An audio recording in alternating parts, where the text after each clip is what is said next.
Ya, baiklah kita awali. Untuk hari ini kita akan membahas tentang teks laporan hasil observasi ya. Jadi ini bab baru. Untuk di pertemuan sebelumnya kan kita sudah membahas kupas tuntas tentang puisi ya. Masih ingat kan? Ya. Sebelum membahas bab baru, apakah ada kesulitan selama kalian mempelajari teks puisi?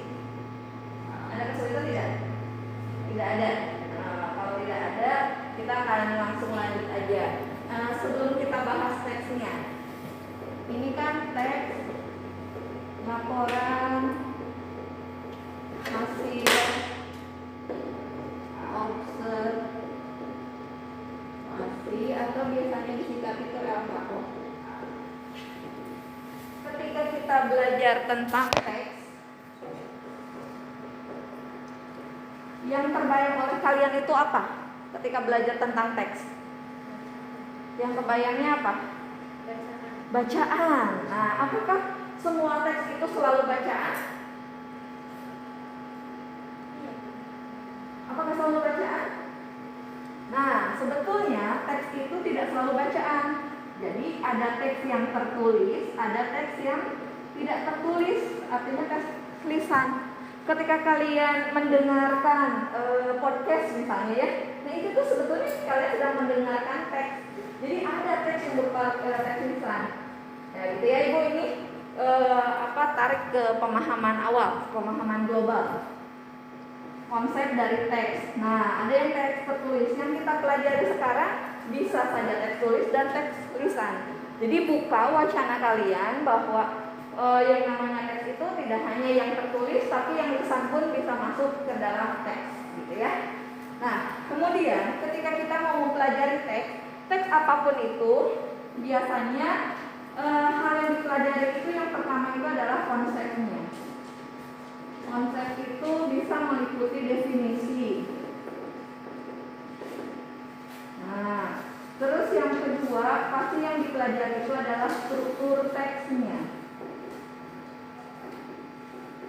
Nah, struktur teks. Yang ketiga itu adalah biasanya itu adalah unsur kebahasaan.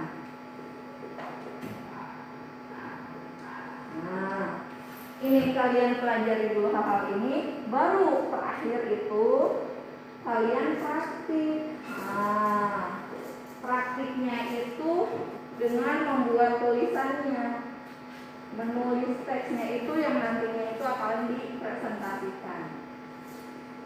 Kemarin pun ketika kita belajar puisi kan sama, kita memahami dulu puisi itu apa ya gitu ya.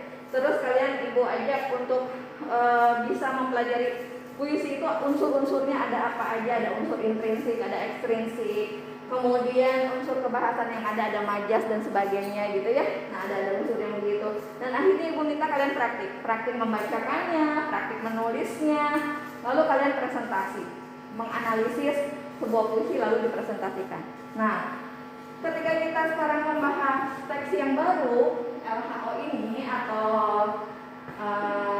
laporan hasil observasi, kita pun sama. Pertama kita akan memahami dulu konsep atau definisinya. Ada yang sudah tahu teks observasi itu apa? Teks yang berisi informasi tentang suatu pengamatan. Nah, oke. Auna ya. Auna sudah tahu bahwa teks observasi itu adalah teks berdasarkan hasil pengamatan.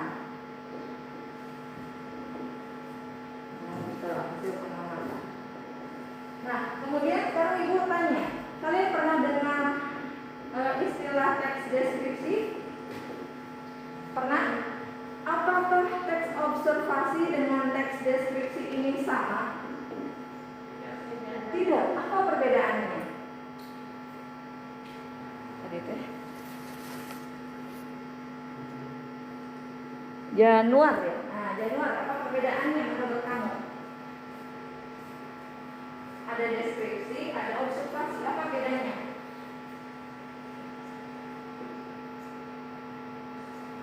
Atau yang lain? Punya pendapat?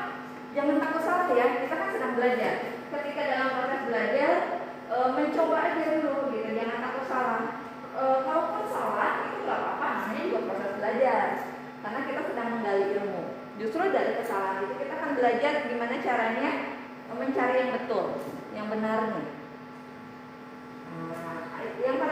hanya deskripsi? Gambar. Gambaran tentang satu objek gitu ya. Nah, sekarang kalau ibu buat ada dua lingkaran, ada yang A, ada yang B. Menurut kalian nih, yang teks observasi itu posisinya ada di posisi A atau posisi B? Ada yang A, ada yang B. Kalau Atari kenapa? Kamu berpendapat bahwa observasi itu ada di posisi B. Alasannya apa? Karena observasi itu dia yang itu yang intinya itu. Observasi hal-hal inti yang disampaikannya. Kalau deskripsi? Kalau deskripsi secara rinci. Oke, kalau deskripsi secara rinci, observasi secara apa tadi intinya aja. Nah, itu pendapatnya Atari. Pendapat yang lain itu satu lagi ingin tahu. Pendapatmu? Siapa namanya lupa lagi. Siapa? Helsi ya? Helsi ini. Oh iya. Kaila ya, Kaila. Oke, Kaila gimana Kaila? Menurutmu? Menurut Kaila bingung. Menurut Helsi punya pendapat? Atau gini? Kalau observasi kan ada dari hasil pengamatannya sama ada yang sebagian deskripsi itu ada bagian itu lagi. Jadi kalau menurut aku kan deskripsi ya yang bagian ini. Soalnya kalau observasi lebih luas lagi. Jadi menurutmu yang ada di posisi A itu observasi? Oh, ini menurut Dini. Berbeda dengan yang pendapatnya siapa Atari. Nah, kita akan lihat teksnya. Coba teks yang pertama dibaca oleh Kaila. Teks yang pertama ya paragraf 1 dan 2. Paragraf 1 dan 2. Kalau sudah ada di bukunya boleh dibaca di buku. Ya.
Ya, oke. Sampai sini dulu. Sebelum kita analisis isinya, Ibu ingin mengomentari apa bedanya tanda koma dengan titik. Ketika kita mau membaca nyaring, tentunya ada perbedaan kan? Kenapa ada koma, ada titik kan? Tidak mungkin ketika dicantumkan ada koma, ada titik sama aja. Jadi kalau titik itu berarti tanda senyap akhir kan, dan kalau koma itu sementara. Nah, jadi ketika kita mau membaca nyaring, pada bagian berikutnya, nah ini koma. Pada bagian berikutnya, saya akan menjelaskan ciri khas belalang anggrek yang terdiri atas bagian tubuh, bentuk tubuh, makanan, dan daur hidupnya. Titik kan? Agak lama nih senyapnya. Bagian tubuh belalang anggrek terdiri atas kepala, torak, dan abdomen. Nah ini koreksi ya, biar kita bisa menyampaikan informasinya itu jelas gitu. Karena kalau kita salah memenggal, biasanya nanti maknanya juga bisa beda. Untung di sini tidak ada yang bermakna ganda. Misalnya kayak gini, saya melihat tikus mati ya. Kalau misalnya salah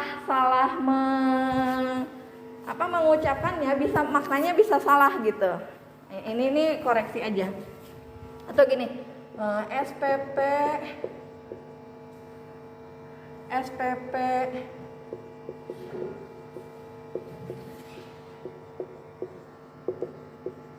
walaupun sekarang udah nggak ada SPP ya. Nah, ini mah contoh kalimat aja. SPP siswa baru dinaikkan. Kalau komanya di sini, SPP siswa baru dinaikkan. Maknanya apa? Yang dinaikkan apanya? SPP siswa baru kan? Ya kan? Gitu, SPP siswa baru berarti mungkin maksudnya siswa kelas 10. Nah, kalau komanya ada di sini, SPP siswa baru dinaikkan. Beda kan? Iya enggak? Beda enggak? Nah, berarti kalau gini maknanya apa? Semua SPP mau kelas 10, 11, 12 semua naik gitu. Ya. Nah, itu kenapa Ibu koreksi cara membacanya itu agar makna yang akan disampaikan kepada pembaca itu jelas apa yang dimaksudnya. Nah, kita lihat dari teks yang pertama, dari paragraf pertama maksudnya ya, paragraf pertama dan kedua sudah dibacakan oleh Kaila ya tadi. Ibu ingin paragraf ketiga dan keempat oleh siapa yang belum dengar suaranya? Helsi, silahkan Helsi. Ukuran tubuh belalang anggrek berbeda antara jantan dan betina. Panjang tubuh belalang anggrek jantan sekitar 2,5 sampai 3 cm, sedangkan betina 6 sampai 7 cm. Tubuh mereka berwarna putih dengan aksen merah berambut atau syaraf. Beberapa belalang bahkan berwarna benar-benar putih atau merah berambut. Namun belalang anggrek dapat mengubah warna tubuhnya dalam hitungan sehari. Bergantung pada kondisi lingkungan seperti kelembapan dan kondisi cahaya. Belalang anggrek merupakan predator polifagus atau pemakan beberapa jenis mangsa. Mereka memangsa serangga lain yang bertubuh lebih kecil seperti jangkrik, catur, lebah, dan lalat. Belalang anggrek menggunakan bentuk berwarna tubuhnya untuk menarik perhatian mangsa. Saat mangsa mendekat, mereka akan menggunakan kaki depannya untuk menangkapnya. Belalang serba hanya memangsa hewan yang masih hidup. Sudah, oke. Lanjut 3 paragraf berikutnya oleh Januar. Belalang anggrek merupakan hewan yang mengalami metamorfosis tidak sempurna. Fase hidup terdiri dari telur, pupa, kehidupan, dan dewasa. Belalang betina dapat bertelur sampai 300 butir. Telur tersebut diletakkan dalam sarang berbentuk butir yang disebut ootheca. Ootheca lama-lama akan menetas dan melindungi telur-telur dari panas dan hujan. Telur-telur tersebut membutuhkan waktu sekitar 6 minggu untuk Menetas. Saat menetas, bibita belalang serba sudah menyerupai belalang anggrek dewasa. Itulah mengapa belalang anggrek disebut mengalami metamorfosis tidak sempurna. Sedemikian penutup, saya akan menyampaikan bahwa belalang anggrek berguna bagi manusia untuk membasmi tanam berupa serangga, sehingga peliharaannya belalang anggrek juga dijadikan peliharaan. Demikianlah orang filosofis.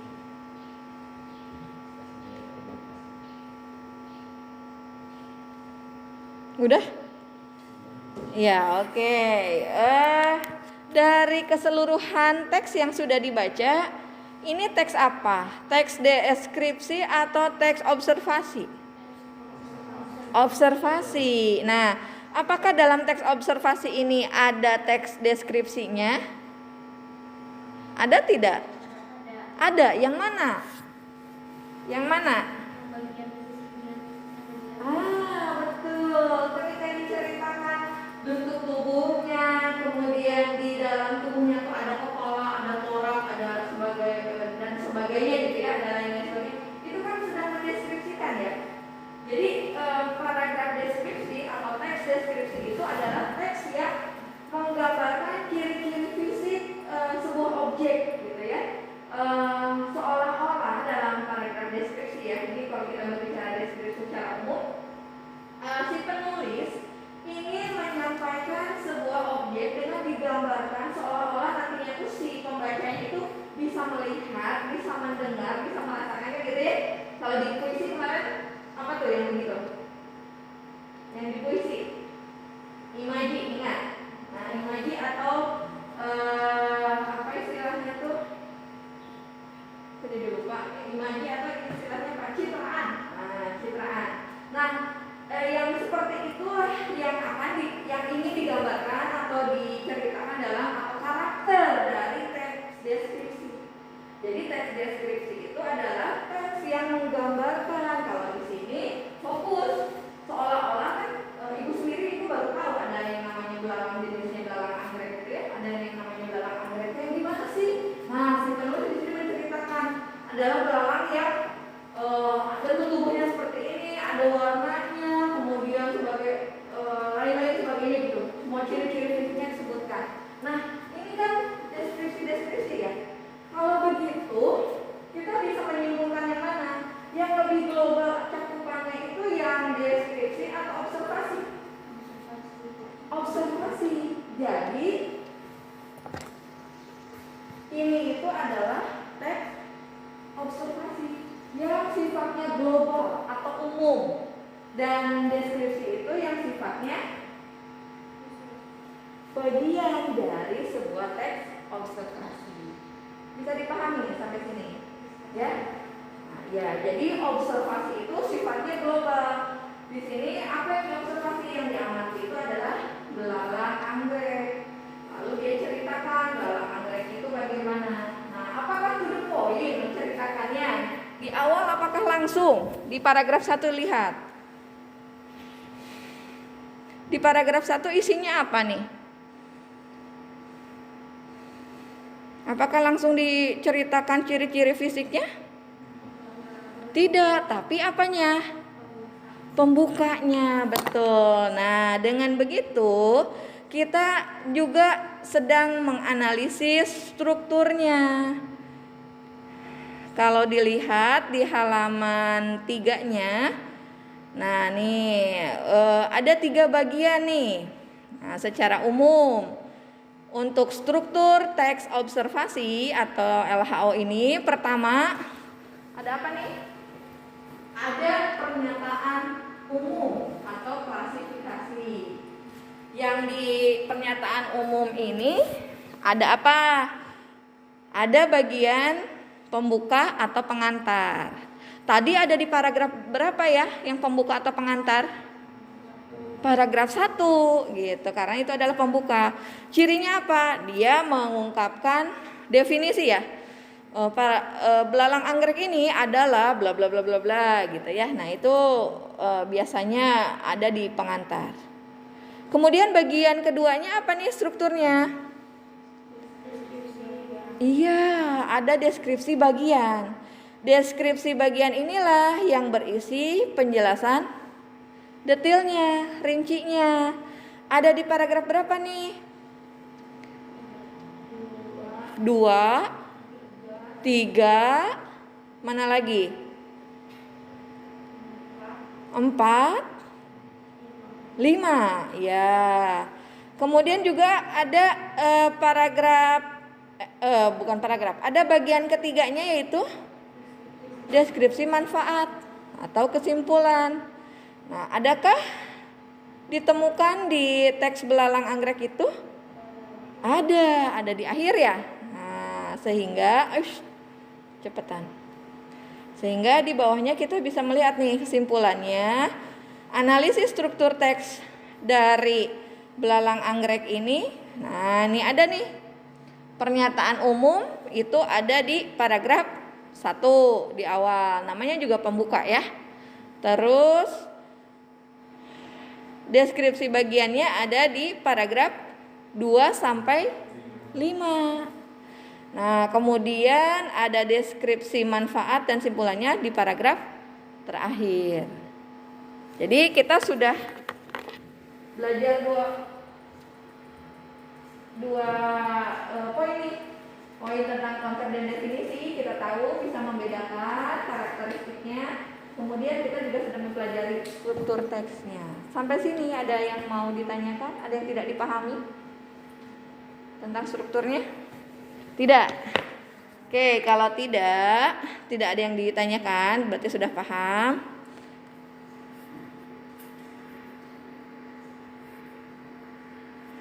Di berikutnya itu ada teks Tonggeret.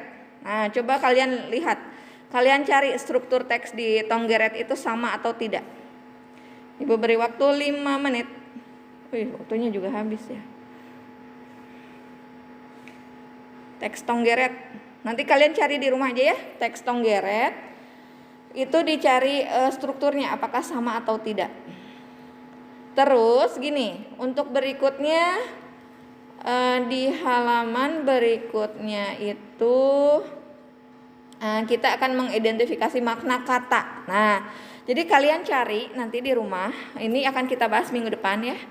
Kalian cari di rumah dari teks tadi belalang anggrek, Tonggeret, dan satu lagi di sini ada tentang kunang-kunang. Kalian cari 10 istilah atau kata kajian. Masih ingat kata kajian? Kata kajian, kata populer. Kalau kata kajian itu adalah kata-kata yang khas dalam satu bidang. Kan kita ini bidangnya tentang pengetahuan alam, tentang biologi ya. Kalau gini ya tentang binatang-binatang ini kan biologi ya. Nah, jadi kalian cari istilah-istilah yang kalian anggap sulit dari 3 teks ini, yang belalang anggrek, kemudian Tonggeret dan kunang-kunang. 10. Tapi bukan dari satu teks 10 ya, dari ketiga teks ini cari 10 istilah aja. Istilah yang kata kajian, lalu kalian cari maknanya di KBBI. Tahu KBBI? Kamus Besar Bahasa Indonesia. Kalau kalian punya buku fisiknya boleh, di perpus juga ada sebetulnya buku fisiknya. Tapi kalau kalian mau ini online gitu ya atau daring, cari di browser KBBI daring ada. Atau kalian mau pasang aplikasinya di Play Store ada. KBBI versi 5 yang paling baru itu yang warna biru di situ aplikasinya. Ya. Jadi kalian buat tabel, di tabelnya itu nanti ada tabel istilah.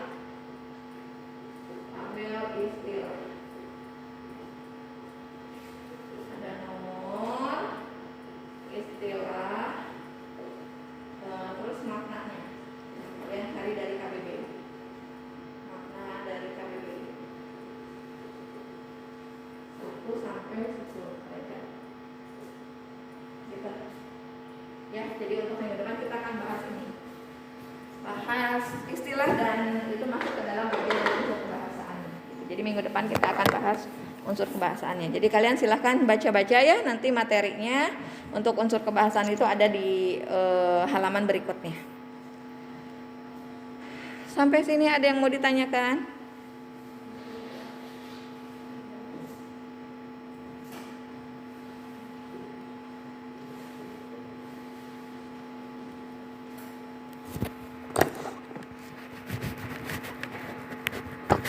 Sepertinya itu saja yang bisa kita bahas. Waktunya juga cuma tinggal 3 menit lagi.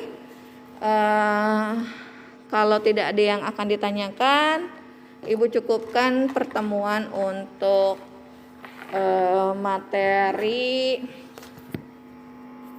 struktur laporan observasi. Sampai sini dulu ya. Ibu nanti akan buatkan untuk daftar hadirnya, tetap kalian isi di Google Classroom ya. Karena ini untuk bisa sama teman-teman yang lain yang ada di rumah. Walaupun yang kalian di sini mah udah masuk sini sih kehadirannya ya. Tapi biar nanti kalau Ibu rekap juga Ibu tahu kalau kalian tetap masuk gitu ya. Itu aja. Nanti untuk yang ini akan Ibu buatkan juga folder di Google Classroom-nya gitu ya, folder untuk tugas-tugasnya ya. Jangan lupa bulan ini kalian punya target untuk menyelesaikan buku antologi puisi ya, yang waktu itu sudah Ibu share. Sudah sampai mana bacanya? Ada kendala nggak membacanya? Ada kendala tidak? Tidak. Oke, kalau tidak Ibu cukupkan sampai sini dulu ya. Iya, mudah-mudahan ini menjadi awal yang baik bagi kita semua untuk PTM. Sekarang masih terbatas, masih 25% ya, masih sepi di kelas. Mudah-mudahan kita berdoa bareng-bareng ya. Nanti kita bisa ningkat 50%, terus ningkat lagi sampai 100%. Jadi mudah-mudahan kita semua sehat selalu. Kalian juga tetap jaga prokesnya biar kita terus bisa ningkatnya ningkatnya ke level yang atas gitu. Jangan sampai kita bisa dihentikan. Karena kan banyak juga di daerah lain yang jadi ada klaster sekolah akhirnya jadi di off lagi. Nah, kita berharap buat di SMA 23 mah enggak begitu ya. Tapi itu semua harus dibarengi sama doa lagi ya. Kalian juga kita sama-sama berdoa.